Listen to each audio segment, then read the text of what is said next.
My name is Gavin Evans, and this is my review of Yesterday. And back in 2019, I was quite excited for this movie because I thought the premise sounded very unique, and also the movie is written by Richard Curtis. And Richard Curtis is the man who wrote and directed one of the best movies ever made about time. So I thought I was going to love this movie, and I didn't. I thought it was fine, I guess. I just thought it was wasted potential. But I rewatched it for the first time, and my opinion really hasn't changed. It's fine, it's watchable, it's nothing special. So let's begin by talking about the cast, and Hamish Patel does do a real good job. He carries the movie incredibly well, he brings enough personality to this character, and he has a nice voice, which is needed. Lily James is the best part about this movie. She is charming, she is sweet, she is likable. Just every scene is better when she's in it. And yes, I was very impressed with her performance, and I would like her to be in more movies. Joel Fry plays a friend of the main character, and I just thought this guy was unnecessary. All his jokes just fell completely flat for me.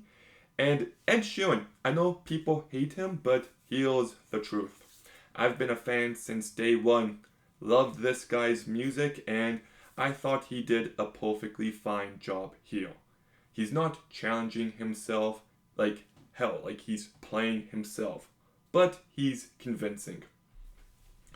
And Kate McKinnon is an actress who I do not like, and this might be one of her better performances, but it's nothing impressive.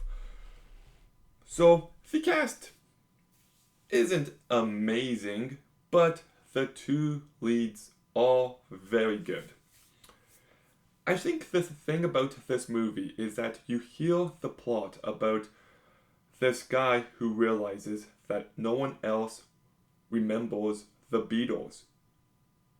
That he now lives in a universe where just nobody has heard their songs. And you think to yourself, that's an interesting, unique premise. But then you start to realize there's not really much they can do with it. Like, what would be the main hook, the main plot? And you realize that it's a good idea, but there's not anywhere interesting to really take it. And you watch this movie, and it's just evidence of that. Like, the movie just turns into every other music biopic.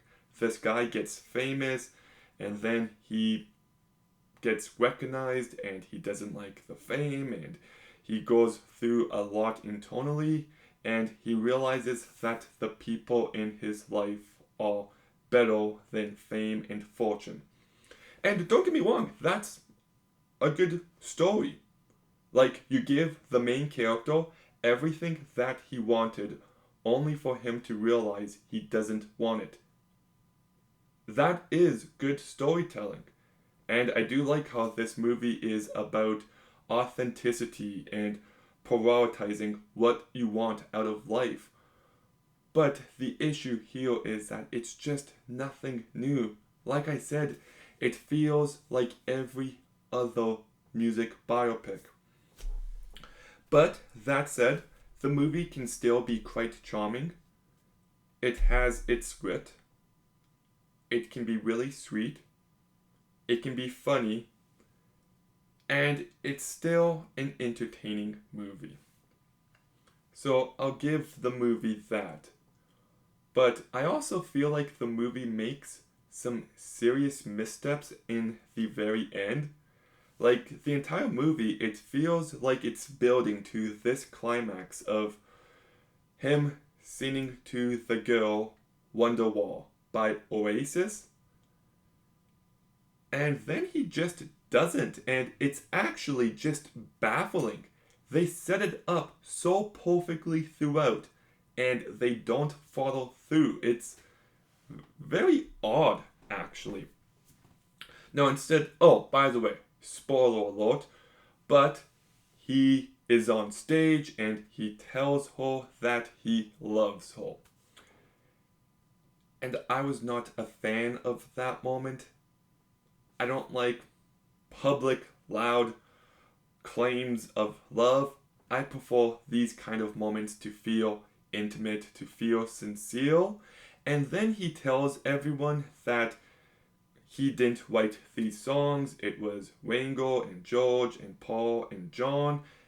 And I know his heart was in the right place, but he's just gonna come across like a nut, and I feel like he could have just retired. I don't think he needed to tell everyone the truth because it just makes him seem insane. So I don't know if I like the ending or whatever. And yeah, I do like the music though in the movie. It's the Beatles and it's good covers of the Beatles. And like I said, the movie is enjoyable enough. It has its charm, but I don't know, it just feels very biopic-y, and you realize there's not really too much to this premise, and it kind of doesn't end the best way. So, it's mediocre. It's a movie you can watch, I guess. So, I'll give Yesterday a 5.5 out of 10. Okay, have you seen Yesterday? What did you think? Let me know in the comments down below. Make sure you like, comment, subscribe. Stay tuned for more videos soon. And Gavin,